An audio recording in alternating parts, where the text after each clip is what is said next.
એ હવે એવો ભાવ, હવે એવો ભાવ આપણને અંદરથી ઊભો થાય. પેલું તો ઈચ્છા સાથેનું હોય એટલે ભાવ દ્રવ્ય હોય, પણ આવો ભાવ ઊભો થવો હવે કેવી રીતે થાય, ક્યારે થાય? બહુ છેલ્લામાં છેલ્લું છે આ. એટલે લખ્યું આ ભાવ લાવવો ક્યાંથી? બધી ચીજ, બધી વસ્તુ દુનિયામાં શું ના મળે બધું, પણ આ ભાવ ક્યાંથી લાવવો?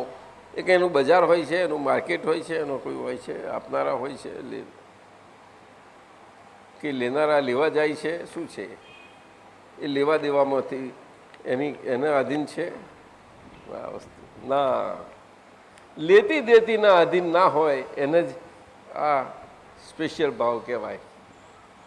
એટલે માટે કહ્યું કે ભાવ લાવવો ક્યાંથી? તો પછી ક્યાં આગળ મળે? તો કે એ તો સંસારમાં તમારી સામે સજીવન મૂર્તિ હોય કે જેને લઈને ભાવ આવે. સજીવન મૂર્તિ કહ્યું. શું કહ્યું? એટલે આટલો મોટો સંસાર, એમાં આવો ભાવ પ્રાપ્ત થવા માટે એ પણ વ્યક્તિ તો હોવી જ જોઈએ, પણ એ કેવી હોવી જોઈએ? સજીવન મૂર્તિ. શું કહ્યું? સજીવન એટલે સજીવન એટલે કે જીવતી. શું કહ્યું? જીવતી કેવી? તો કે અજરા અમર. કેવી? અને પછી એ જીવતી એટલે કેવી રીતે જીવતી? તો કે એ મૂર્તિ જેવી.